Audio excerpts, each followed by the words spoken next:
organización proteica, por lo que en el órgano macroscópico y microscópico no había alteración de la estructura del órgano, sino que lo que había era un cambio de coloración y un área de la microscopía más eosinofílica que se veía más claro, pero la arquitectura del órgano se mantiene. Esto sería en el infarto blanco.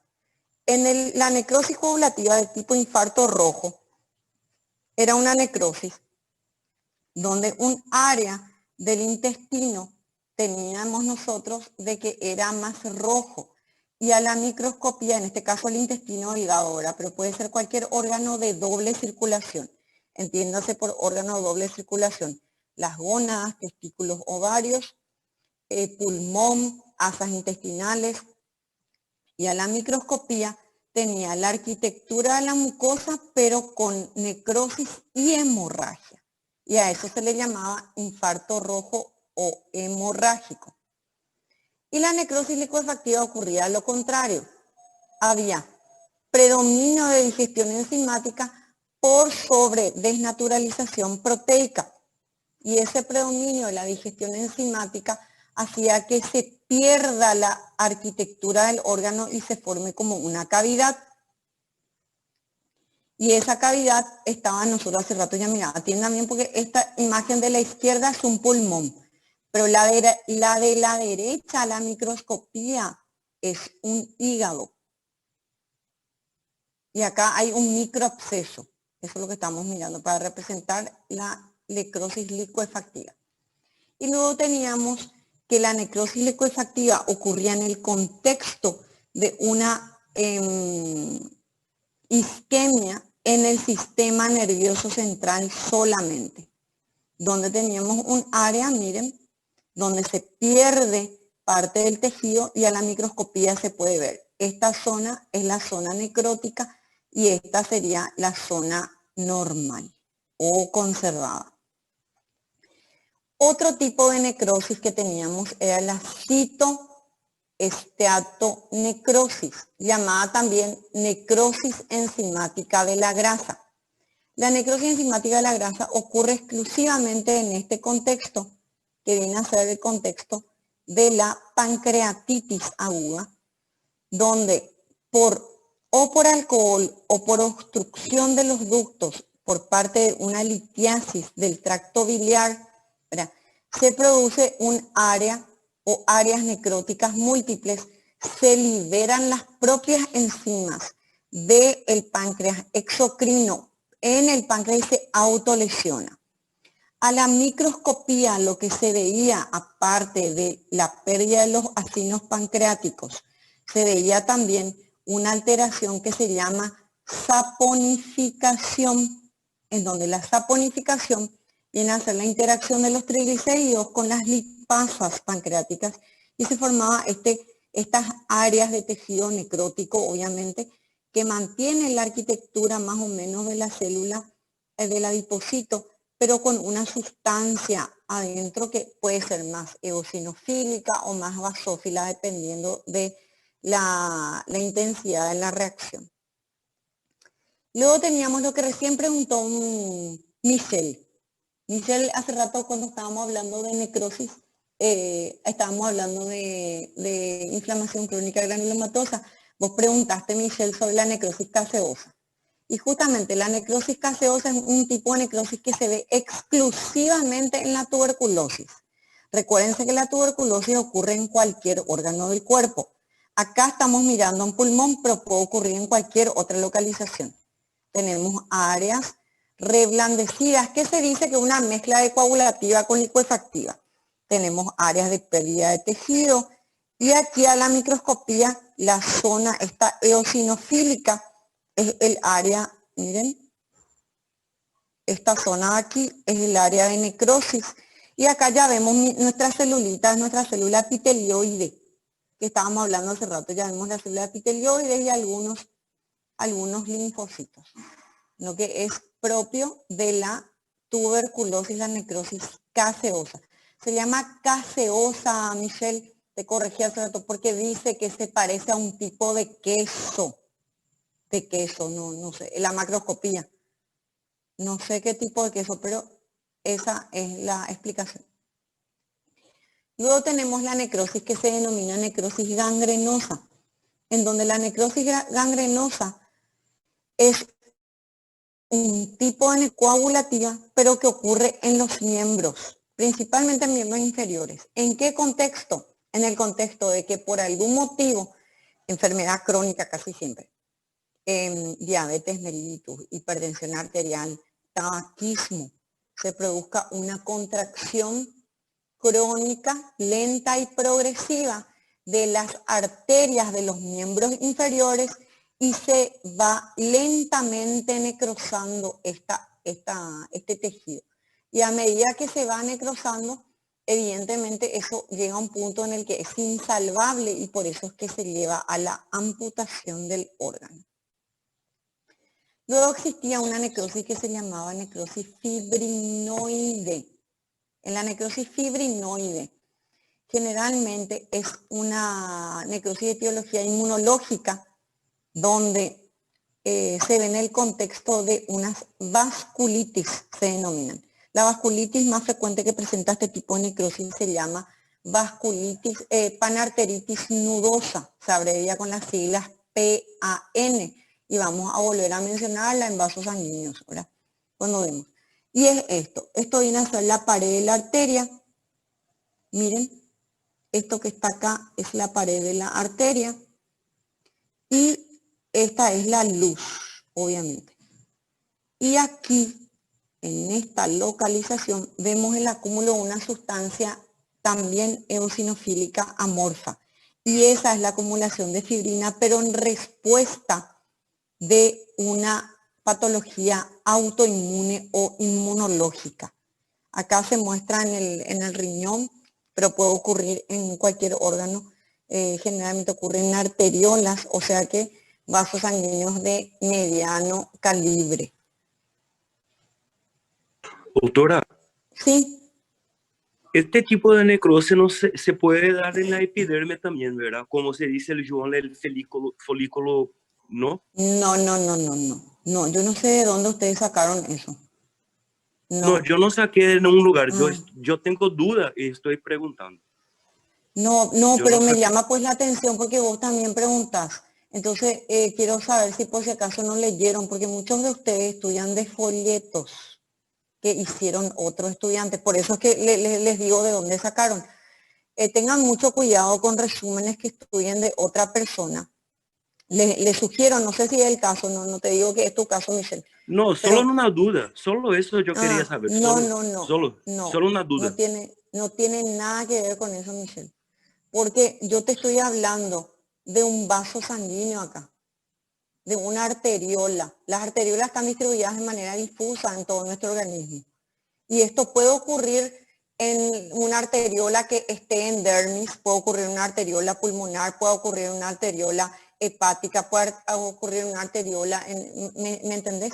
Este tipo de vasculitis, que es un proceso inflamatorio que ocurre en los vasos sanguíneos, ocurre de manera difusa en varios órganos. A veces se manifiesta más en un órgano que en otro. Por eso te digo, puede ocurrir en dermis, en un vaso sanguíneo de dermis. Pero no sé por qué relacionan con, no tiene nada que ver esto con el folículo piloso. Ô, prof, eu tenho outra Sí, dúvida a respeito da necrose gangrenosa. gangrenosa. Esta. É, eu gostaria de saber se ela é uma mistura da liquefativa com a coagulativa. Mira que Porque, dice tu diapositiva. Ahí. Y les dije también. Es un tipo de necrosis coagulativa. ¿Por qué se caracteriza la necrosis coagulativa? También el otro nombre de la coagulativa es isquémica. ¿Sí? ¿Qué es? prof, Porque justamente ocurre isquemia. En el libro lo que dice es lo siguiente, Omar. Escúchame bien. Lo que oi? pasa es que, escúchame lo que te digo, ¿sí? Préstame atención, Sim. atendeme. El libro lo que dice es que en esta, ni siquiera les mencioné porque les vive confundiendo eso. La necrosis gangrenosa ocurre por una isquemia. Pero ¿qué pasa? Que esta lesión suele ocurrir en pacientes que son diabéticos muy frecuentemente. Y los pacientes diabéticos tienen predisposición a hacer infecciones sobreañadidas a tu proceso necrótico. Y a eso es lo que se le llama gangrena húmeda. Eso es lo que vos querés saber. ¿Entendés? Sim, prof, obrigado. Perfeito. Sí, sí. Sí, John.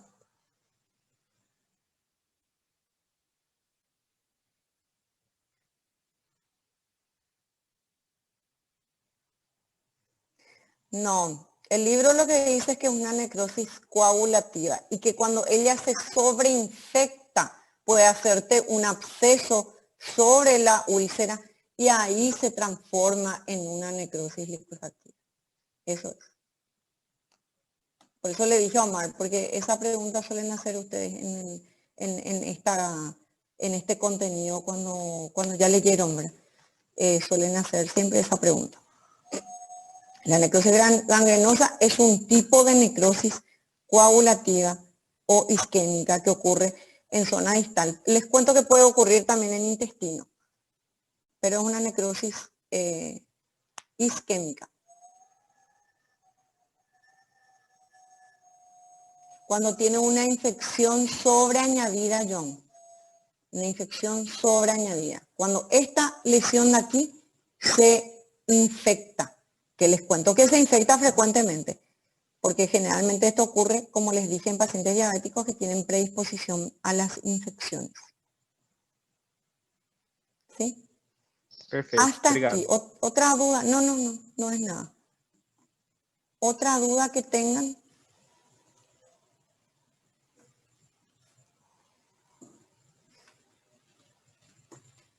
Bueno, si no tienen otra duda con respecto a necrosis, voy a hablarles de calcificación patológica.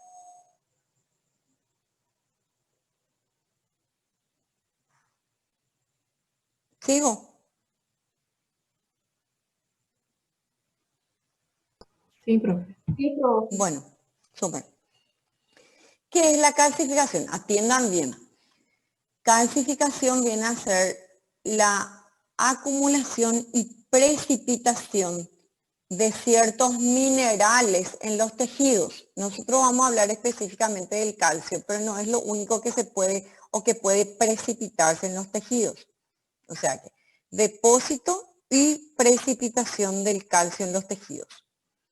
Y obviamente que nosotros vamos a hablar de las calcificaciones que son patológicas, porque existen también otras calcificaciones que pueden ser fisiológicas. En este caso, ¿qué pasa? Tengo dos tipos de calcificaciones, una que se llama distrófica y otra que se llama metastásica. Yo les voy a marcar aquí para que ustedes vean, aparte de las flechas, de esta forma se ve la acumulación o precipitación del calcio, esto oscuro, ¿sí? Como una mancha basófila. Eso es calcificación. La calcificación distrófica ocurre cuando existe un área de necrosis o inflamación cercana a ese tejido. O sea que con todos los componentes que tiene la célula tiene calcio en su interior. Entonces, en respuesta a tejidos necróticos o inflamatorios, con calcio sérico normal, o sea, con una calcemia normal. ¿Dónde puede ocurrir? Puede ocurrir en tumores, como dijimos, en tejidos necróticos que van a largo plazo y ahí se produce la calcificación distrófica. Pero existe otro tipo de calcificación que se llama metastásica. La calcificación metastásica ocurre en pacientes que tienen alteración de la calcemia, o sea que tienen un incremento del calcio o porque tengan una patología en las paratiroides o porque tengan un consumo excesivo de calcio por lo que fuese o una patología ósea que aumente los niveles de calcio sérico. Entonces, ¿qué pasa? Se acumula en partes blandas. sea que casi siempre en tejido celular subcutáneo y de manera, ¿verdad?, difusa, o sea que en cualquier parte de tejido celular subcutáneo. La metastásica no es muy frecuente. Cuando hay la metastásica, como les digo, está asociada a alteraciones del calcio en sangre, y la distrófica es la que es más frecuente. Acá se muestran dos imágenes. La de la izquierda es la de la izquierda viene a ser sencillamente un tejido conectivo, no se ve el órgano, y la de la derecha está en el contexto de un carcinoma papilar de tiroides, y justamente la acumulación de calcio en ese tipo de carcinoma se llama cuerpos de Samoma con P, que está en el libro también descrito de ustedes. Entonces esto viene a ser la calcificación distrófica y la calcificación metastásica. Acá está, ¿no? Estos son mediadores químicos. Hasta aquí. ¿Hasta aquí entendieron la clase?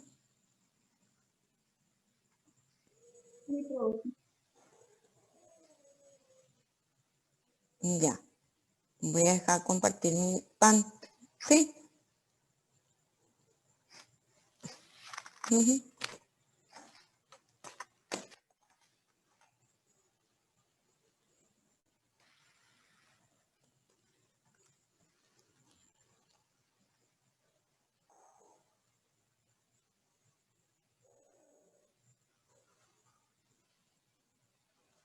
Sí, les dije que lean, pero que no les voy a preguntar la parte de bioquímica. Eso le dije la clase pasada.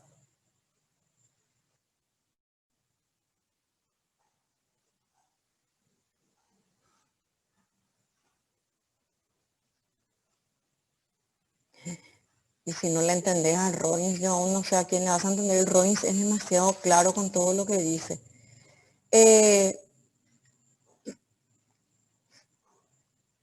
No, porque lo que pasa es que te vuelvo a hacer lo mismo. En anatomía patológica yo quiero que ustedes enfoquen la parte biomolecular de lo que es importante, ¿sí? ¿Qué es la parte biomolecular importante? La parte de lesión reversible e irreversible, que yo les hice mucho énfasis al inicio de la clase de la semana pasada. Pero en la parte de apoptosis, lean para que ustedes sepan que existen 2 vías de producción de la apoptosis, de que generalmente la vía más frecuente es la vía de la activación de las caspasas. Eso es lo que vos tenés que saber. Ahora, si ustedes no vieron eso en bioquímica, yo no sé, yo no te quiero orientar sobre otra materia. Te soy sincera, no, yo no manejo los libros de texto que ustedes manejan. Para colmo, yo no estudié ni siquiera en Paraguay, yo estudié afuera. Nosotros utilizamos otros libros de texto, ni lo que ustedes utilizan. Te cuento. Mucho más en bioquímica. No te quiero mentir. ¿Dónde vos estudiaste, doctora?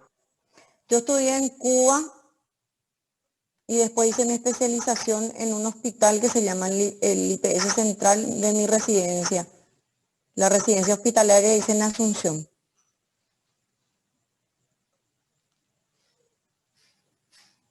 Qué bueno. Así mismo. Por eso es que te digo. También hice o sea, les cuento nomás, por eso es que hablo portugués justamente, porque hice una rotación por un hospital, que es la C. Camargo, no sé si ustedes conocen, que es un hospital del cáncer en San Paulo. Sí. Bueno, también hice una rotación por ese hospital. Pero en general hay muchas cosas que, como yo no estudié acá y después y la residencia hice justamente en anatomía patológica, que es una especialidad muy específica, hay muchas cosas que ustedes manejan o que usan que yo ni siquiera usé en la facultad, que son otros libros de texto de otras materias. De mi materia sí les puedo orientar sin problema, pero de otras materias tengo miedo de decirles algo porque no sé. ¿Qué libro usaron ustedes en bioquímica?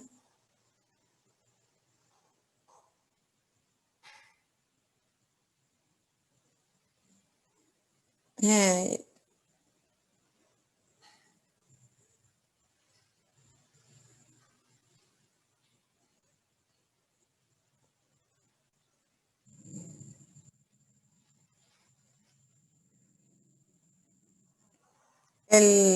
el Yo me acuerdo hasta ahora del autor del libro, de los autores de mi libro. Bioquímica do Blanco. Blanco es de biología molecular. Em bioquímica, com a ideia foi do Blanco mesmo, que era química biológica o título. Sí, química biológica. Aí depois ela Pero está usou la um título química outro que era intermediaria de su bioquímica regulación. médica, eu acho, mas faltava coisa e daí ela voltou a usar o Blanco porque Ah, de Cardellá, outro que sí. o Cardellá es outro bioquímica. mudava algumas coisas. Sí. E daí agora, na bioquímica clínica, é laboratório o título, é um verde. Ah, es otro libro. Ah, sí. Mas o outro Cardellá professor de es una cátedra tinha indicado Cardellá. Cardellá, sí. Porque la doctora Aidelién es cubana, justamente. Ella es la que les dio a ustedes bioquímica. ¿O no? Sí. Ella es muy buena en bioquímica, por eso